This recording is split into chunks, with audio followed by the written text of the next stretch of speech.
Let's go beyond the connection. Welcome to the podcast. I'm Steve McDonald, your host. Today, we have, I think, one of the most genuine, interesting conversations in the IT world that is not discussed. You can go to any convention, you can read literature, but it's so germane, and it's so important. We're going to talk about a roadmap for transforming IT from a cost center into a growth enabler, a center where you want to invest in because you get so much back. Now, what makes it really interesting is not only do we all know that we suffer from being seen as a support center, where we know we're a driver of growth and how we do that. And we have on today Kurt Schreiner. And Kurt, you are the VP of IT Infrastructure Management at Capital Bank. Your perspectives are so interesting. I want to dive right into this, but I want to tell people a little bit more about you to begin with here.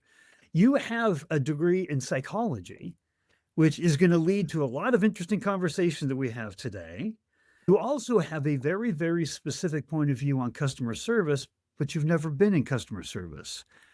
Maybe you have. I'm going to leave it at that. If you wouldn't mind, just maybe explain a little bit more about your background before we dive into it. Thank you very much. I appreciate being on this podcast. Yeah, I've worked in IT for almost 20 years, but I've held other jobs in my time. I've done other things. And to your point about customer service, I did not learn those soft skills by working in IT. I learned them through working in a service industry by having that servant's mentality.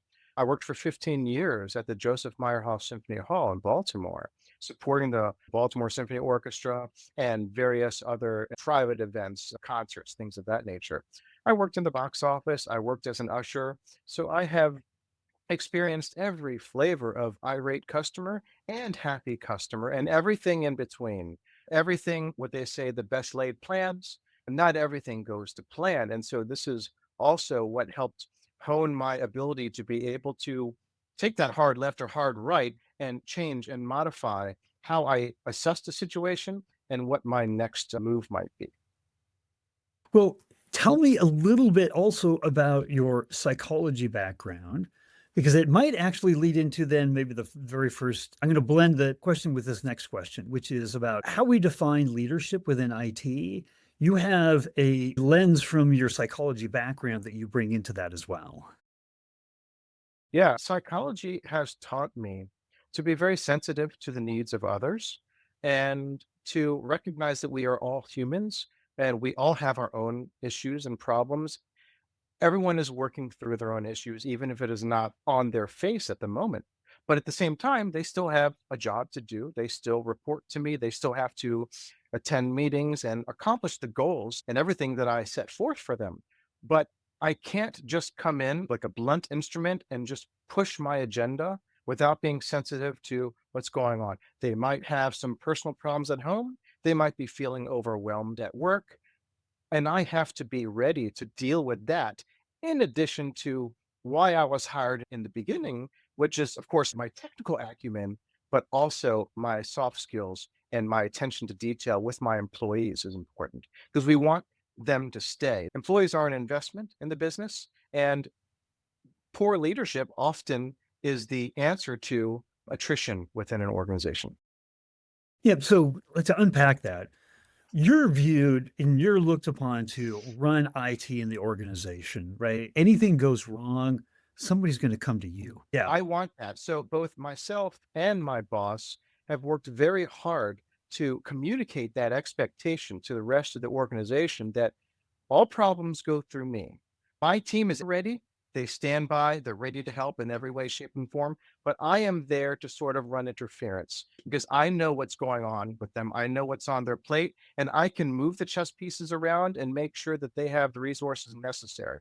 But if the rest of the org are spamming my engineers individually, that can overwhelm them because they are not sensitive to their current workload. They don't have all the answers. I do. So I take it all in and then I spread it out where the resources make sense. Absolutely. And so here's a couple of things I think is really important about what you just said there. One is you're protecting the team because you want the highest performance out of the team, right? They're being pulled in all different kinds of directions and their focus is diffused. You're not going to get the best performance out of the team.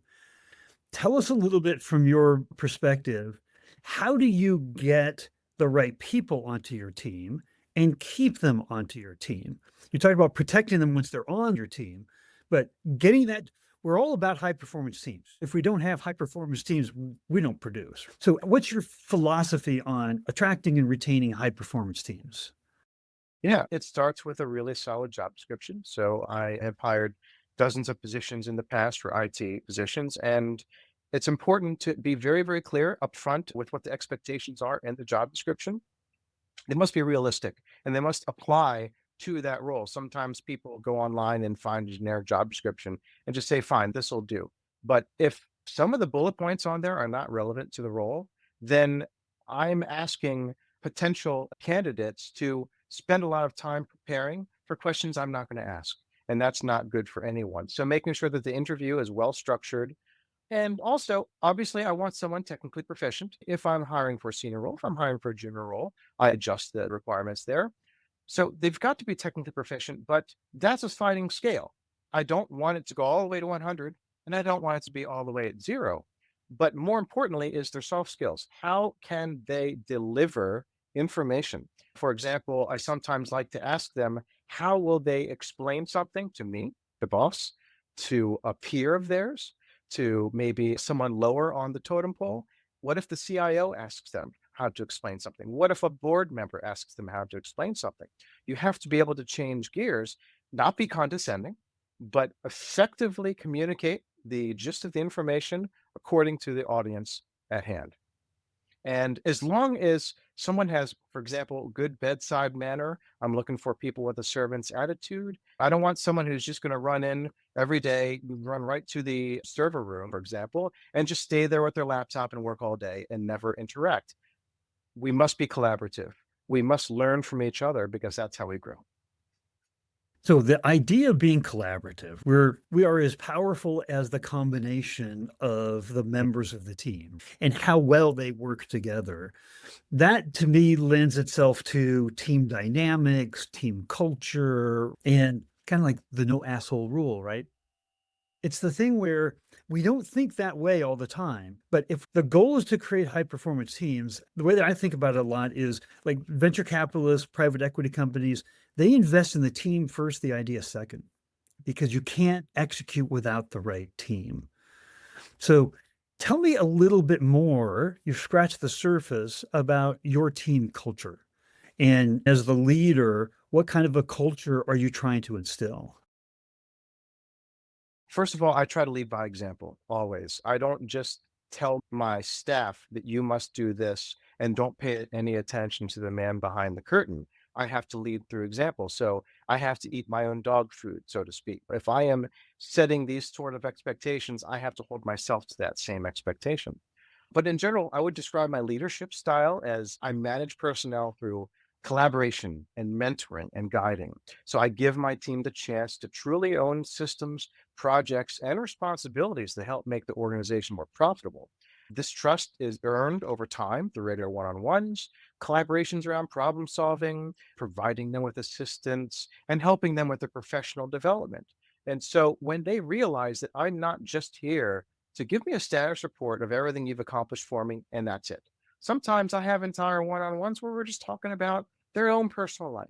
What are you doing this weekend? Do you have any plans this upcoming Memorial Day or whatever? I don't always have to talk about work.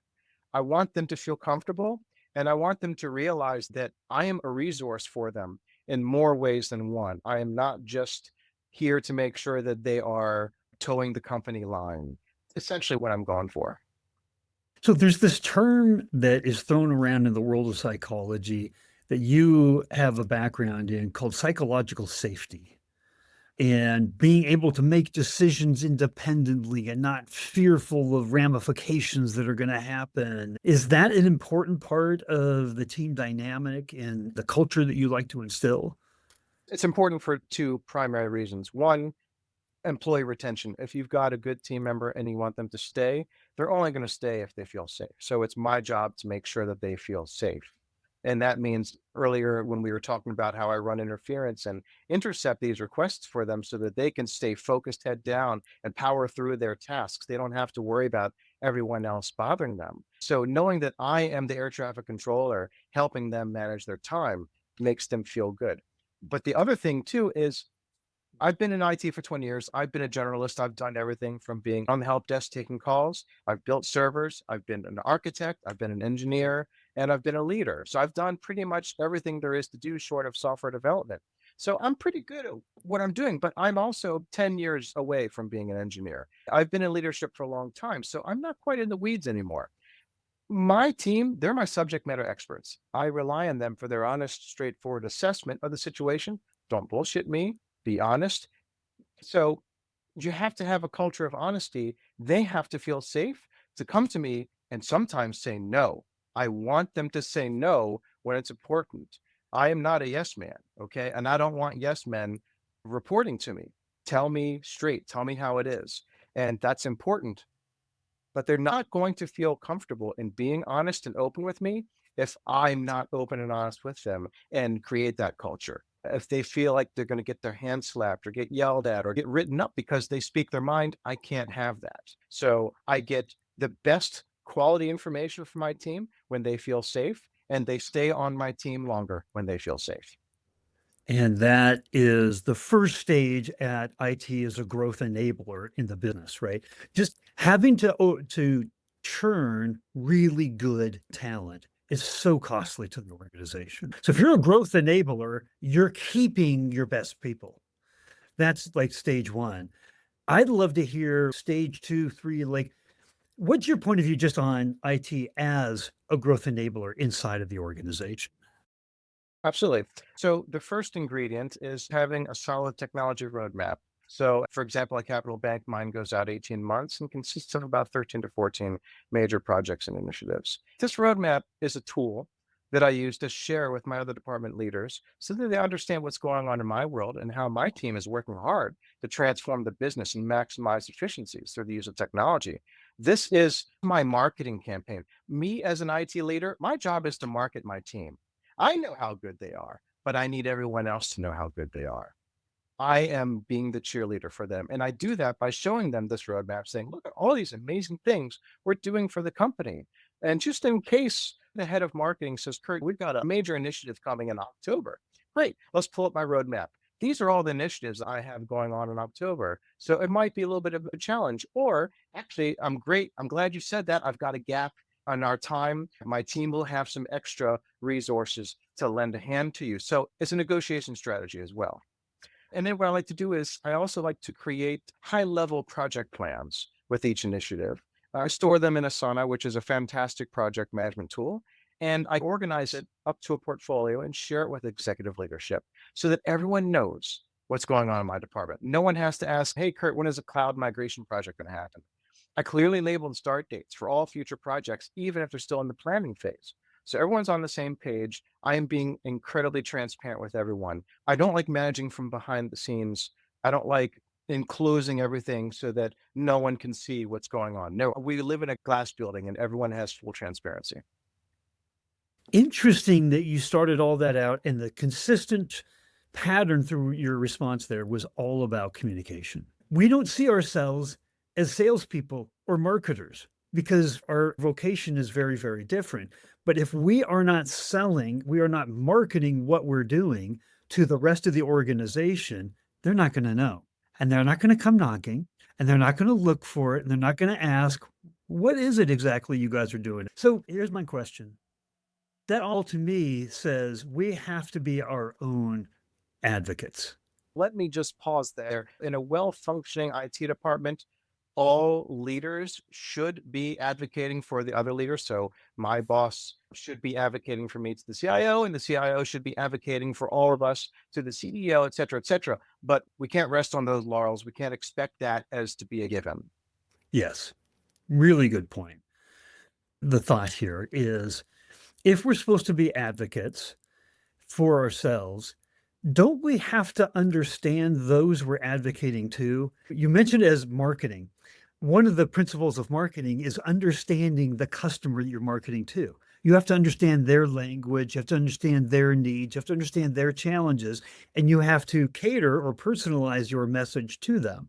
So if we're going to be good marketers and advocate for ourselves, we better really understand the people around us If I'm advocating to the CFO, my story is going to be very different than if I'm advocating to the CRO or head of operations or whoever. That's not part of the IT school training. How did you learn to do that? And how important is that? Well, one of my mentors in the past, she's a very, very effective CFO, world class. So I got a lot of my leadership training not from an IT leader, but from a CFO leader. She would often help focus me on the importance of really being plugged into the business. What does the business need? What do the other departmental leaders need? I know as an IT leader what my department needs. That's table stakes, but it's much more challenging to understand what, for example, FP&A needs out of me. Or maybe if you work in a manufacturing department, what about manufacturing? What do they need from me? If I stay in my office, they're likely not going to come knocking. I am only going to figure out what are these business critical issues that these other leaders who have just been working through with, I don't know, workarounds for many, many years. And they've been struggling, but they felt like they had no place to turn. I come knocking, I have regular one on ones with them. Once we establish that rapport and we have got this great professional relationship, they start to feel confident and comfortable coming out to me and saying, actually, Kurt, I've got this issue that I never thought would have anything to do with technology. But the way you describe it might be. And I have solved many problems like that just because I was in the room at the right time, at the right place, and they felt comfortable enough to tell me. Once I start knocking it out of the park, all their issues, now I am a strategic business consultant to them, and my team are the engineers that help them. But none of that would have happened if I didn't start fostering those relationships. And those relationships earn you a seat at the table again and again. Because there's a lot of folks in the industry that feel like they do not have a seat at the table. But there are more and more leaders in IT that, as they accept new positions, they're asking that question: how involved is IT in the strategic business decision making for the organization? It needs to be. That right there, I think, answers or is the entree to answering the question of how are we a growth enabler? If we are able to be at the table where the strategic decisions are being made, especially in an age like we've been in the digital transformation age for a long time. That's well treaded. We've been in the data age for a long time. AI is now taking over. Our IT infrastructure carries every bit of asset that helps us make decisions as an organization. Data silos, they should be things of the past. It's like the numbers of ways that we can contribute and help is doing nothing but explode. In your opinion, is all of that knowledge where if we said that to any leader, they'd all be saying, yes, that's true, that's true, that's true. Has that been mentally translated to then an elevated role of importance for IT internally? It is once the business realizes that they have something to gain from extending that partnership outside of the traditional C-level suite. So, for example, chief revenue officers, CFOs, chief marketing officers, they always have a seat at the table by default. But to convince executive leadership and the board, for example, that IT needs to have a seat at the table, unfortunately, in many businesses, it's on the shoulders of the IT department to prove their worth, to prove that they deserve that, hey, I've got something to offer other than just giving you email. Right. Which means our roles as a marketer, a salesperson, an advocator, a consultant, we just added a really big, important chunk to what our responsibilities are that aren't going to be on the CV or what we responded to, what with the requirements for this position. Those aren't usually on there. So, how important is that for internal career growth and development? Like, as you're looking at your team, as a leader, our responsibility is to help them grow, help them move up to the next level, help them do what we do, like encouraging them in their hard skills and their soft skills. In the balance of that, how important do you feel that is? My number one goal as a leader, I know that my team are not going to stay forever. They are going to move on to something else at some point. If they leave with a much better resume because I helped mentor them and coach them and guide them. And now they are significantly better employees than I have. I am successful. I want them to be better. So I do whatever I can for their yearly goals. For example, other than just keeping the plate spinning, I always have some educational aspects to it. So getting certifications, learning about new technologies, it's important for us to constantly grow. And if someone shows an interest in leadership, then I will take them under my wing and I will try to teach them as much as I can about leadership. Maybe that might be in the cards for them someday, maybe not, but I have to give them that opportunity. So I feel like I'm bouncing back and forth between hard skill, soft skill, and I want to bounce back to hard skill a little bit right now. Is there a story like these different departments that you're meeting with and you're earning the right to be at the table? And you're proving like, hey, involve Kurt, involve any of the IT leadership here, and it's going to help without getting into anything proprietary. We remember things 23 times better was a Harvard Business Review study if it's told to us in the form of a story. Is there a story that you can think of about how you met with the department and how you were able to provide an incredible amount of value that they didn't expect? They're like, "Oh, I really need to keep talking with Kurt. We need to involve Kurt more. We need to involve IT more." Is there a story like that that you could share with us? Yeah, I do have a story, and I do like telling stories because it is a good way of effectively communicating something. Years ago, I consulted with a printing company. And this printing company, I don't know if you're familiar with Net Promoter Score. It's how you rate the customer satisfaction of a product. And this particular printing company had some problems with print quality. They were printing, everything looked yellow or sepia toned, and people were returning a lot of the pictures. And so they're losing money. Every time you have to ship it back and redo it and send it, we're losing money there. So the print organization couldn't really figure out what the problem is. And so I was asked to step in and help. I'm not a printing expert, just to be very, very clear about that. I didn't know what the problem is going forward. I just knew that there was a problem and they were pretty stymied. They didn't know what to do about it. So first I interviewed all the print staff and they showed a passion for really printing well, but they didn't quite know all 100% of the ins and outs of how to maximize that printer and get the most out of it. And so what I did was I called in our print experts. I flew in and we did a full top to bottom assessment of everything. And what they found out was that the printers are actually just not calibrated. All you have to do is just calibrate them properly. And now all of a sudden they're going to be printing better. So we're all learning something here. We're all improving ourselves. Both they are and the businesses too. And they were able to not only teach the staff how to do this, train the trainers, so to speak, but also we squashed that problem and it was no longer present. And our net promoter score jumped because of that, because we were now printing better quality stuff. And so the takeaway here is I never look at myself as being the expert in the room. I get the experts. I get the smartest people in the room. I create a collaborative environment so that everyone feels comfortable talking, speaking their minds. No answer is wrong per se. No input is not welcomed.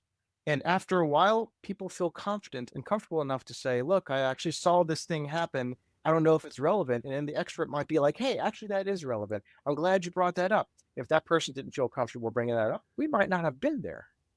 So I'm there to facilitate the conversation, to negotiate, and to make sure that it's staying on the rails. What you did there was started with a problem that was impacting the business and their ability to grow. The net promoter score is basically a loyalty indication and how much customers are willing to recommend you. It's a really important KPI. I would love to hear more about that's one example of how you helped grow the business. I'd just love to know what's your definition? Let's get back into this. Title was about how do we not look as a cost center, but a growth enabler, and how you look at the definition and how you do that. Yeah, lots of people have asked me in the past, how do you define what is the difference between normal IT work, such as break fix, inbound tickets, vendor management, and actual growth initiatives? Because to be clear, when I'm talking about transforming an IT department to a growth enabler, I'm not saying we're no longer doing the break fix stuff. We still have to keep the lights on. We still have to do what we were originally hired for. I'm looking for a value add that sells us as being more important to the business than we were before. So the answer, most organizations have what's called strategic goals that they publish at the beginning of the year. These goals are the way a business defines how they will grow their revenue. This is their roadmap for growth. So they're laying it all out there, whether it's reducing errors, improving our marketing strategy, reducing overhead costs, whatever the case may be. They lay it all out. Okay. So they're very, very clear. These are all the things we're going to do. Most IT departments don't pay too much attention about that.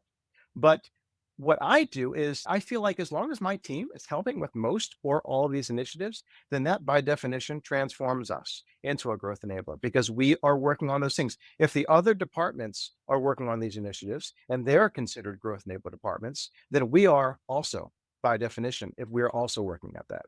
So the opposite of this is an IT leader that likes to stay out of the spotlight and be more like the archetypal manager from the old TV series, The IT Crowd. I don't know if you've seen that before, a very funny show. But that whole premise is they like to stay away from the business. They don't want to get too involved with the larger business. They avoid talking to department leaders. They prefer to stay within the IT department, just working on their stuff. And then they clock out at 5 and that's it. Now, there's nothing inherently wrong with that method. That's fine. But when you, as an IT leader, mostly ignore the business's desire for growth and you stay in that shell of that IT department, you are now firmly entrenched in being a cost center. And when the business leadership perceives your department as being a cost center, then someday when the business sales slump and revenues are down, CFOs looking for ways to reduce overhead, guess what? Cost centers are the first to go. Absolutely. So you've laid out so much being a marketer, a salesperson, a consultant, an advocate, understanding the business, understanding other departments, proactively taking a position and helping. I mean, it's this podcast mission is to bring different perspectives together from all of us, all of our years of experience and our insights to help each other. And I just want to say that I think you've given us a lot of new insights today. You've been part of that rising tide that lifts all boats. I have one last question for you, and that is this. If there was one thing that you wanted people to take away from this podcast, what would that one thing be? From a leadership perspective, it can be very difficult transitioning from some flavor of an engineer into a leader or an architect into a leader. Most people do that. Very, very, very few people come out of school and go right into leadership. You need to cut your teeth in some way, shape, or form. You need to learn how all the wheels are spinning. So when you do finally make that jump, you finally got your first management position. The biggest thing most people struggle with is taking off that engineer's hat. They made their money by engineering and they made a name for them by solving problems, which is great. Well, guess what? Solving problems is not over. You're still solving problems. So my leadership style, I have what's defined as being the 4 quarters philosophy. It's a term I coined. So 25% of my time is spent around leadership and people management. 25% is around pure IT and project management. 25% is around FP&A, budgets, contract negotiations, and vendor management. And the final 25 is long-term strategic planning. So obviously I'm wearing a lot of hats. And most people going in, they are more like 90% engineer and 10% leadership. And as they say in that old movie with Matthew McConaughey, those are rookie numbers. You got to pump those numbers up. You need to expand and start to wear more hats that are business friendly and insert yourself into the business. So get out of your comfort zone. Trust that your engineers are doing the job that you once did. Let them do that and start to do the things that they cannot do, which is be that cheerleader. Thank you. Here's something that I know is going to happen. People are going to have questions. Would it be appropriate if I gave out a link to your LinkedIn profile that people could reach out to you if they had questions? Absolutely. Thank you. Appreciate it. Well, Kurt, thank you for coming on and sharing all this advice and help us think differently about our jobs and our responsibilities and the attachment to the growth of the entire business. You completed the whole story. I appreciate you coming on today. Thank you very much. I appreciate the opportunity.